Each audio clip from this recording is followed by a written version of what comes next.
నమస్కారం. కథను వినబోయే శ్రోతలకు చందమామ కథలు బై ఆర్కే స్వాగతం. ప్రస్తుతం చెప్పబోయే కథ పేరు హస్తవాసి.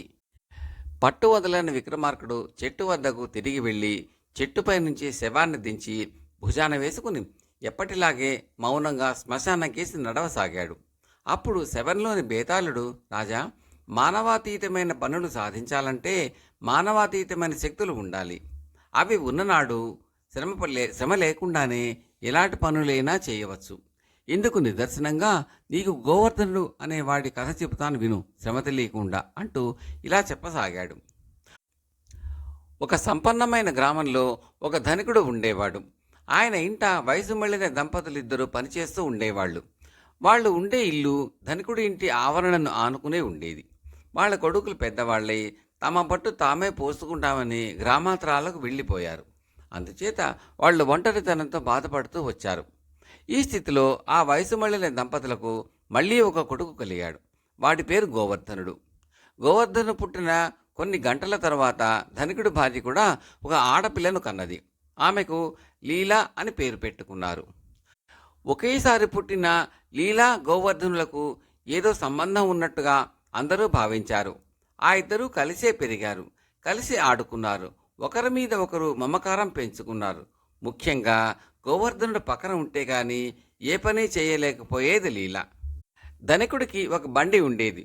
రోజు సాయంత్రం పూట లీల ఆ బండిలో విహారానికి బయలుదేరేది. గోవర్ధనుడు కూడా తన వెంట బండిలో వస్తేనే గాని ఆమె ఊరుకునేది కాదు. రోజు తన కుమార్తె తన నౌకర్ల కొడుకుతో బండిలో తిరుగుతున్నదని ధనికుడికి తెలియగానే ఆయన చిరాకుపడి తన బండిలో గోవర్ధను తిరగడానికి వీల్లేదని ఉత్తర్వు వేశాడు. వెంటనే లీల కూడా ఆ బండిలో తిరగడం మానేసింది. గోవర్ధనుడు, లీల ఒక్క గురువు దగ్గరే చదువుకునేవారు. చదువుకోవటానికి బయలుదేరేటప్పుడు లీల చిరుతిళ్ళు జాస్తిగా తీసుకుపోయి వాటిలో గోవర్ధనుడికి వంతు పెట్టేది. ఒకనాడు ధనికుడి భార్య తన భర్తతో, మన లీల ఇంటి దగ్గర తినే తిండి కన్నా చిరుతిళ్ళు రెట్టింపు తింటున్నది ఏమాశ్చర్యం అన్నది.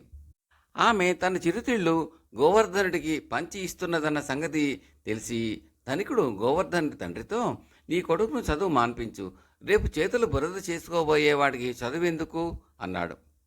పొలం పనులు చేసి ఈడు వచ్చేసరికి చదువే ఉండదు, అందాకనన్నా 4 అక్షరాలు వంట పట్టనియండి అన్నాడు గోవర్ధనుడి తండ్రి. చదివింది చాలు, రేపటి నుంచి వాడిని గొడ్లు కాయటానికి పంపిస్తున్నాను అన్నాడు యజమాని. మర్నాటి నుంచి గోవర్ధనుడు చదువు మాని గొడ్డను వెంట తీసుకుని బీడు మీదకి వెళ్ళాడు. ఈ సంగతి తెలిసి లీల కూడా చదువుకోవటానికి వెళ్ళడం మానేసి గోవర్ధనుడు గొడ్లు కాసే చోటికి పోయింది. చెట్టు కింద కూర్చుని ఇద్దరూ కబుర్లు చెప్పుకున్నారు. లీల తెచ్చిన ఆహారం ఇద్దరూ తిన్నారు. ఇలా 3 రోజులు జరిగాక చదువు చెప్పే గురువుగారు ధనికుడి వద్దకు వచ్చి, మీ లీల 3 రోజులుగా చదువుకోవడానికి రావటం లేదు, ఆ పిల్లకు జబ్బుగాని చేయలేదు కదా అని అడిగాడు. ధనికుడు ఆ మాటకు ఆశ్చర్యపోయి లీలను పిలిచి అడిగితే, గోవర్ధనుడు బడి మానేశాడుగా, నేను మానేశాను అన్నది. ధనికుడికి తన కూతురు వ్యవహారం శృతిమించి రాగాన పడుతున్నదని అనిపించింది. ఆయన గోవర్ధనుడి తండ్రిని పిలిచి, ఇక నీ కొడుకు ఈ ఊళ్ళో ఉండడానికి వీల్లేదు, వాడిని ఎక్కడికైనా పంపించు అన్నాడు. పెద్ద పిల్లలు ఈనాడో మమ్మల్ని విడిచి వెళ్లారు, పసివాడు వీణ్ణి కూడా మాకు దూరం చేయకండి అని ముసలివాడు ప్రాధేయపడ్డాడు. మీకు మీ కొడుకే కావాలంటే అంతా కట్టకట్టుకుని వెళ్ళిపోండి, మిమ్మల్ని ఈ గ్రామంలో బతకనివ్వను అన్నాడు ధనికుడు. యజమాని ఇలా అంటున్నాడని వినగానే గోవర్ధనుడు, నేను వెళ్ళిపోతానులే నాన్న, నా గురించి ఏమీ దిగులు పడవద్దు అన్నాడు. వాడు లీలకు వీడ్కోలు చెప్పడానికి పోయినప్పుడు ఆమె, నువ్వు పెద్దవాడివై తిరిగి వస్తావు కదూ, నేను నీకోసం కనిపెట్టుకుని ఉంటాను, పెద్దయ్యాక మనం పెళ్లి చేసుకుందాం, ఈ మాట మర్చిపోకు అన్నది. గోవర్ధనుడు ఇంటి నుంచి బయలుదేరి చాలా దూరం నడిచి ఒకరోజు సాయంకాలానికి ఒక పెద్ద వాగు వద్దకు చేరాడు. ఆ వాగు మీద ఒక ఇరుకైన వంతెన ఉన్నది. వాడు దాని మీదుగా వాగు దాటి అవతల పక్కకు పోదామని అనుకుంటూ ఉండగా ఒక ముసలిది తన చేతిలో ఉన్న బెత్తం ఎత్తి, ఆగు, ముందు నా బాతులను దాటని అన్నది. గోవర్ధనుడు ఆమె వెంట ఉన్న బాతుల మందను చూసి ఆగాడు. వంతెన ఇరుకుది కావటం చేత బాతులు ఒకదాని వెనుక ఒకటి మెల్లగా వంతెన దాటసాగాయి. ఎంతసేపు చూసిన బాతులు ఇంకా వస్తూనే ఉన్నాయి. ఒక చెంప చీకటి పడుతున్నది. అలసి ఉన్న గోవర్ధనుడు ఒక చెట్టు కింద మొదలకు చేరగలబడి అలాగే నిద్రపోయాడు. వాడు తిరిగి మేలుకునేసరికి బాతులు ఇంకా వంతెన మీదుగా వస్తూనే ఉన్నాయి. అవి దాటడం ముగియగానే ముసలిది వాటి వెనకగా వచ్చి గోవర్ధనుడి దగ్గరికి నిలిచి, బాతులు దాటాయి, ఇక నువ్వు పోవచ్చు, ఆలస్యమైందని విసుకుంటున్నావు కదూ అన్నది. నాకు మించిపోయే పనేమీ లేదు, బతుకుతరు వెతుక్కుంటూ పోతున్నాను అన్నాడు గోవర్ధనుడు. వివేకం గలవాళ్ళు తొందరపడరు, మర్యాద గలవాళ్ళు విసుక్కోరు. చెయ్యి చాచు, నీకు హస్తలాఘవం ఇస్తాను అన్నది ముసలిది. గోవర్ధనుడు కుడి చెయ్యి చాచాడు. ముసలిది తన బెత్తంతో చేతి మీద వాత తేలేటట్టు కొట్టి, ఇక వెళ్ళు, నువ్వు ఏం చేసినా దానికి తిరుగుండదు అంటూ ఎటో వెళ్ళిపోయింది. గోవర్ధనుడు ముసలిముండ మహా చెడ్డది అని తిట్టుకుని వాగు దాటి ఆ సాయంకాలానికి ఒక మహానగరం చేరాడు. అక్కడ అతను ఒక స్వర్ణకారుడి ఇంటి ముందు ఆగి, నాకు పని నేర్పిస్తారా అని అడిగాడు. అలాగే నేర్పుతాను, శ్రద్ధగా చేశావంటే పైకి రావచ్చు అన్నాడు స్వర్ణకారుడు. ఆయన గోవర్ధనుడిని ఒక గదిలోకి తీసుకుపోయి అక్కడ పనిచేసే వాళ్లను చూపి, 1 ఏడాదికి పని నేర్చుకుంటే వీళ్ళు చేసే పని నువ్వు చేయగలుగుతావు అన్నాడు. తర్వాత మరొక గదిలోకి తీసుకుపోయి, ఇక్కడ పని వాళ్లతో సమంగా పనిచేయాలంటే నీకు కనీసం 4 ఏళ్లు పడుతుంది అన్నాడు. తరువాత ఆయన గోవర్ధనుడిని తన గదికి తీసుకుపోయి, ఇది నేను పనిచేసే చోటు, ఇది రాజుగారికి కొత్తగా తయారు చేస్తున్న కిరీటం, జన్మంతా ధారపోసినా నీకు ఈ పని రాకపోవచ్చు. ఈ మహానగరంలో నాతో సమానమైన పనివాడు లేడు, అందుకే రాజుగారు నాకు పని అప్పగించారు అన్నాడు. ఈ పని నేను చేయగలను అన్నాడు గోవర్ధనుడు సగం తయారైన కిరీటాన్ని తిప్పి తిప్పి చూస్తూ. స్వర్ణకారుడి పట్టరాన్ని ఆగ్రహం వచ్చింది. గుడ్డొచ్చి పిల్లని వెక్కిరించిందని నా దగ్గర పని నేర్చుకునేటందుకు వచ్చి నా పనే చేశానంటావా? ఏది చెయ్యి, ఈ కిరీటం పూర్తి చేసేదాకా నిన్ను ఈ గది నుంచి కదలనియ్యను అంటూ స్వర్ణకారుడు గది బయటికి వెళ్ళి బయట నుంచి తలుపు గొళ్ళెం పెట్టేశాడు. మర్నాడు ఆయన గొళ్ళెం తెరిచి ఆ గదిలో ప్రవేశించేసరికి రాజుగారి కిరీటం తయారై పొదిగిన రత్నాలతో మిలమిలా మెరుస్తూ గోవర్ధనుడి చేతిలో కనిపించింది. స్వర్ణకారుడు నిర్ఘాంతపోయి ఆ కిరీటాన్ని లాక్కుని అత్యంత జాగ్రత్తగా పరిశీలించాడు. చేతలో ఎక్కడా ఏ లోపమూ లేదు. తాను 4 వారాలలో చేసే పని ఈ పని నేర్చుకోబోయే కుర్రవాడు ఒక్క రాత్రిలో ఎలా చేశాడో ఆయనకు అస్సలు అర్థం కాలేదు. ఒరే బాబు, నువ్వు ఇంత పనిమంత్రుడు అని నాకు తెలియదు. నువ్వు మరెక్కడికి పోక నా దగ్గరే ఉండి పనిచేయి, నా సంపాదనలో నీ వంతు నీకు న్యాయంగా ఇస్తాను అన్నాడు స్వర్ణకారుడు. గోవర్ధనుడు సరేనన్నాడు. అయితే స్వర్ణకారుడు అతన్ని మోసం చేస్తూ వచ్చాడు. రాజు కొత్త కిరీటానికి ఇచ్చిన డబ్బులో గోవర్ధనుడికి ముట్టింది బహుకొద్ది. అయినా స్వర్ణకారుడిచ్చేదే చాలా ఎక్కువ అని అనిపించి గోవర్ధనుడు తన డబ్బు భద్రంగా దాచుకోసాగాడు. అయితే తనను స్వర్ణకారుడు స్పష్టంగా మోసగిస్తున్నాడని తెలిసిపోయాక అతనికి అక్కడ ఉండబుద్ధి కాలేదు. గోవర్ధనుడు స్వర్ణకారుని విడిచిపెట్టి నగరమంతా తిరుగుతూ ఒక శిల్పి పనిచేసే చోటికి వచ్చాడు. ఆ శిల్పి గోవర్ధనుడికి పని నేర్పడానికి ఒప్పుకుని తాను గుడికి తయారు చేస్తున్న పూజా విగ్రహాలను గోవర్ధనుడికి చూపి, రాజుగారి కుమార్తెకు పెద్ద జబ్బు చేసింది, గుడి కట్టిస్తే ఆమెకు నయమవుతుందని చెప్పారట. ఆ గుడి తయారైంది, పూజా విగ్రహాలను నన్ను తయారు చేయమన్నారు అని చెప్పాడు. వీటిని నేనే తయారు చేయగలను అన్నాడు గోవర్ధనుడు. శిల్పికి చాలా కోపం వచ్చింది.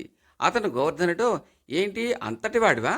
అయితే సాయంకాలం లోపల వీటిలో ఎన్ని పూర్తి చేస్తావో చూస్తాను అని వెళ్ళిపోయాడు. గోవర్ధనుడు అక్కడ ఉన్న ఉలులు చేసమ్మేటా తీసుకుని ఒక్కొక్క విగ్రహాన్నే పూర్తి చేయసాగాడు. అకస్మాత్తుగా అతను పూర్తి చేసిన దేవీ విగ్రహం నోరు తెరిచి, నాయనా, నువ్వు సిద్ధహస్తుడివి, నీ ఉలితో చచ్చిన వాళ్లకు చిన్న ఘాటు పెడితే వాళ్ళు తిరిగి బతుకుతారని నీకు వరం ఇస్తున్నాను అని మళ్ళీ విగ్రహంలాగా అయిపోయింది. సాయంకాలం శిల్పి వచ్చి చూసేసరికి విగ్రహాలన్నీ జీవంతో తొండికసలాడుతూ తయారై ఉన్నాయి. శిల్పి గోవర్ధనుడి చేతులు పట్టుకుని, బాబు, నువ్వు మయుడి అంశనా విశ్వకర్మ అంశనా పుట్టినవాడివి, సామాన్యుడివి కావు. నా దగ్గరే ఉండి పనిచేసి నా సంపాదనలో న్యాయమైన వాటా తీసుకో అన్నాడు. గోవర్ధనుడు సరేనన్నాడు. విగ్రహాలను కొత్త దేవాలయంలో ఉంచి రాజపురోహితుడే స్వయంగా ప్రాణప్రతిష్ఠ చేశాడు. కానీ రాజకుమార్తెకు వ్యాధి నయం కాకపోగా ఆమె చనిపోయింది. రాజుకు దుఃఖంతో పాటు కోపం కూడా వచ్చింది. ఆయన పురోహితుడిని పిలిచి, ఇలా ఎందుకు జరిగింది? నన్ను మీరంతా మోసం చేశారు. గుడి కట్టించమని నాకు సలహా ఇచ్చిన వాళ్ళందరి తలలు తీయిస్తాను అన్నాడు. రాజపురోహితుడు కంగారపడి, మహారాజా, ఈ దోషం శిల్పి చేసిన విగ్రహాలలోనే ఉండి ఉంటుంది అన్నాడు. రాజభటులు వెంటనే వెళ్ళి శిల్పిని పట్టుకుని వచ్చారు. శిల్పి ప్రాణభయంతో వణికిపోతూ, మహారాజా, విగ్రహాలలో ఏదన్నా దోషం ఉన్నది అంటే దానికి నేను బాధ్యుడిని కాను.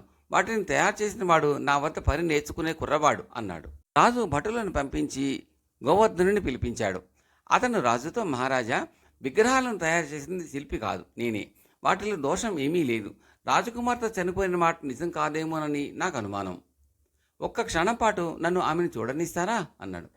అందువల్ల నష్టం ఏముంటుంది అనుకుని రాజు గోవర్ధనుడిని రాజకుమార్తె శవం ఉన్న గదిలోకి పంపాడు. గోవర్ధనుడు అక్కడ ఉన్న వాళ్ళందరినీ బయటికి పంపి రాజకుమార్తె కాలి మీద తన ఉలితో చిన్న ఘాటు పెట్టాడు. వెంటనే రాజకుమార్తె ప్రాణం వచ్చి లేచి గోవర్ధనుడి వెంట తండ్రి ఉన్న చోటుకి వచ్చేసింది. రాజు గోవర్ధనుని కౌగలించుకుని ఆనంద బాష్పాలు రాల్చాడు. ఆయన అతనికి అంతులేని బహుమతులిచ్చి సన్మానించాడు. ఇప్పుడు గోవర్ధనుడు గొప్ప సంపన్నుడు. నగరంలో ఉన్న కాలంలో అతను పెరిగి యుక్త వయస్కుడయ్యాడు.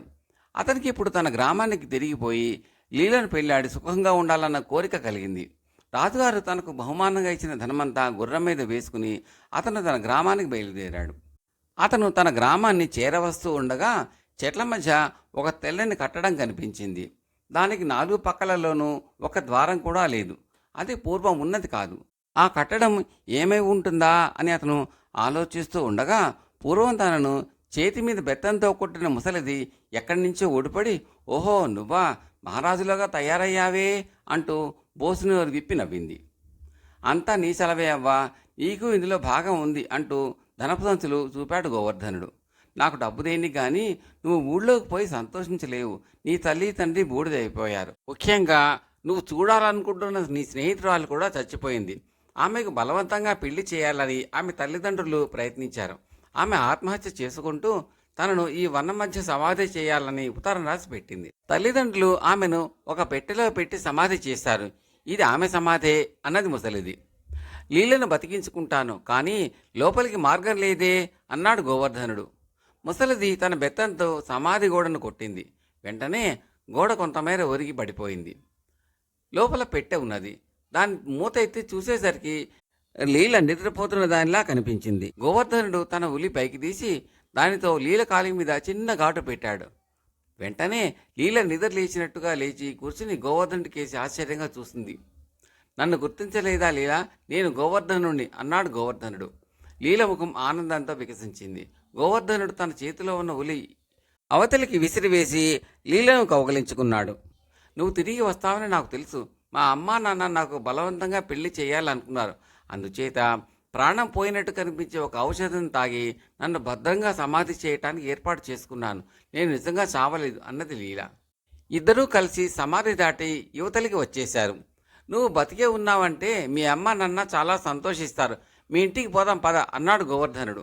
నేను మా ఇంటికి మరి రాను. మనం ఇంకెక్కడికన్నా పోయి సుఖంగా బతుకుదాం పద అన్నది లీల. అన్నట్టు నా ఉలి సమాధిలోనే ఉండిపోయినట్టుంది, తీసుకువస్తాను అంటూ గోవర్ధనుడు సమాధిని సమీపించాడు. కానీ పడిపోయిన సమాధి కూడా తిరిగి నిలిచినట్టున్నది. లోపలికి దారి కనిపించలేదు. ముసలిదాని జాడ కూడా తెలియలేదు.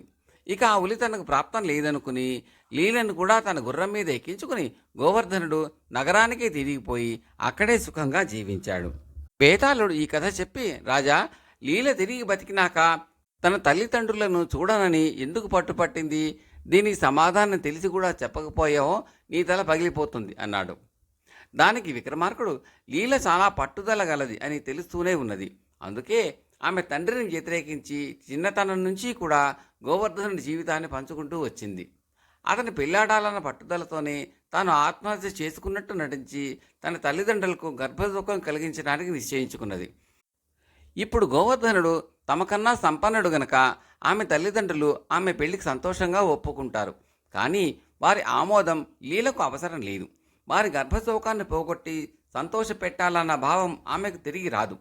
అందుచేతనే ఆమె తన ఇంటికి వెళ్ళడం నిరాకరించింది అన్నాడు. రాజుకి ఈ విధంగా మౌనభంగం కలగగానే బేతాళుడు శవంతో సహా మాయమై తిరిగి చెట్టెక్కాడు. కథ సమాప్తం. ఈ కథ నచ్చితే లైక్ చేయండి, బంధుమిత్రులకు షేర్ చేయండి, సబ్స్క్రైబ్ చేసి గంట సింబల్కు ఆల్ కూడా నొక్కండి. మీ సూచనలు సలహాలు కామెంట్లు తప్పక తెలపండి. చాలామంది చూస్తున్నారు కానీ కామెంట్లు పెట్టడము లైక్ చేయడం లేదండి. దయచేసి ఆ రెండు చేస్తే అది మాకు ఎంతో ప్రోత్సాహకరంగా ఉంటుందండి. Thank you very much.